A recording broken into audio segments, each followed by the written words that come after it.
सुन गे दीदी सुन गे चाची अरे कहाँ नवा मानी हैंगे। अरे सुन गे दीदी सुन गे चाची कहाँ नवा मानी हैंगे। सुन गे दीदी सुन गे चाची कहाँ नवा मानी हैंगे। सुन गे दीदी सुन गे चाची कहाँ नवा मानी हैंगे। कि मटिया में मिल जाए तो दहिया ना गुमा नवा करेंगे।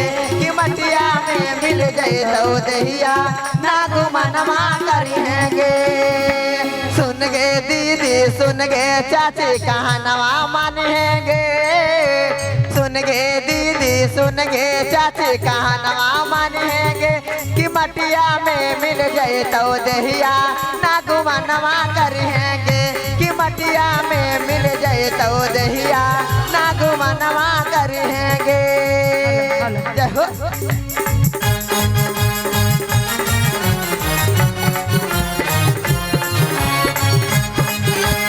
क्या बात है क्या बात है झुमको।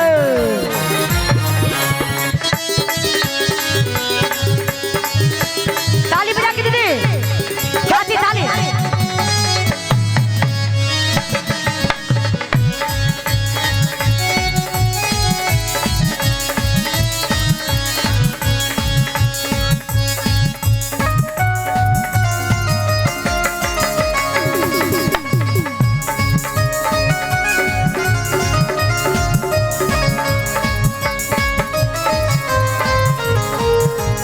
ताली बजा के दीदी अगर भजन अच्छा लगता हो तो ताली जरूर बजाइए दीदी।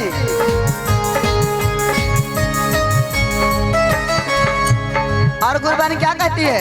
क्या कहती है। ये जो महल पर महल बनाते हैं और धन दौलत बनाते हैं ये कोई काम नहीं आएगा। ये सब एक माया की जाल है। क्या दीदी तो कैसे कहते हैं। घर पारे वरवा दीदी माया के बाजारा वागे।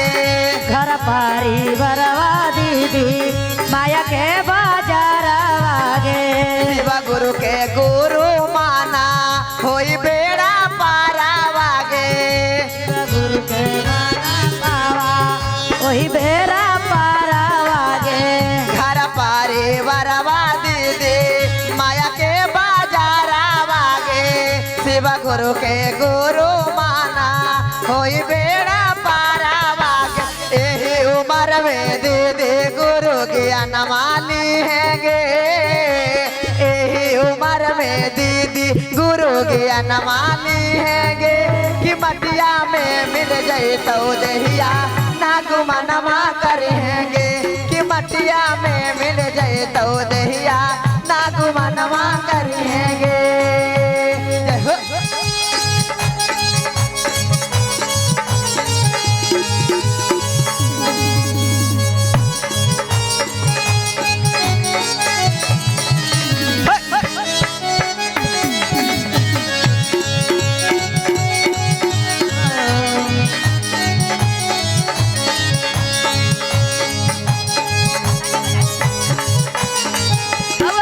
ताली बजाओ बजाओ।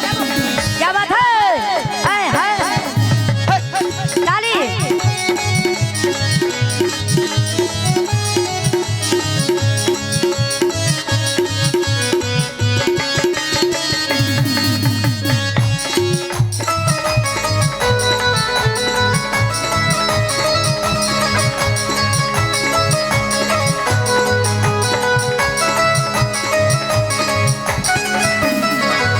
और क्या कहते हैं। क्या है कजो।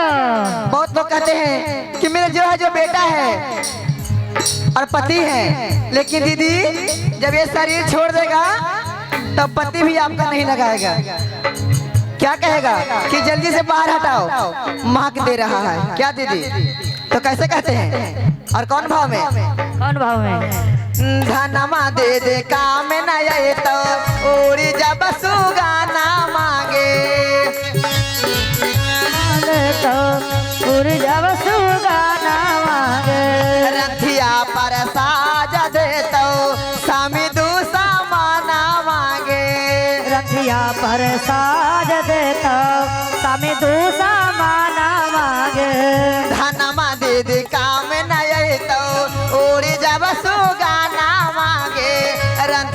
पर साज देतो स्वामी दो सामाना मांगे धनमा दीदी काम नए तो उड़ी जब सुगाना मांगे रंथिया पर साज देतो स्वामी दो सामाना मांगे देतो मुँह में अगिया तोर संतानमा जानेगे देतो मुँह में अगिया तोर संतानमा जानेगे कि मटिया में मिल जाए तो देहिया ना गुमानमा करेंगे कि मटिया में मिल जाए तो देहिया ना गुमानमा करेंगे।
और गुरुबानी क्या कहते हैं? क्या कहती है?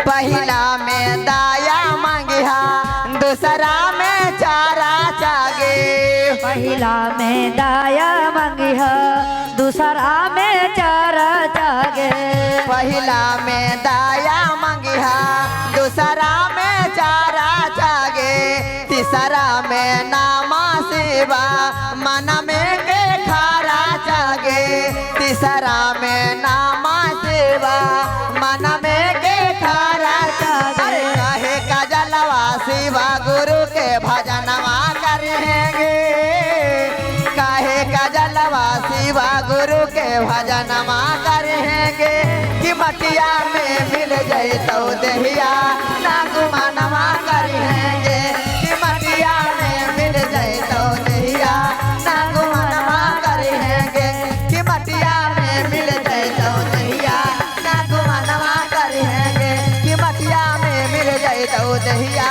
ना गुमानवा करेंगे कि मटिया में मिल जाए तो देहिया ना गुमानवा करेंगे कि मटिया में मिल जाए तो देहिया ना गुमानवा करेंगे। तो प्रेम सूर्य शंकर भगवान की जय। अच्छा लगा।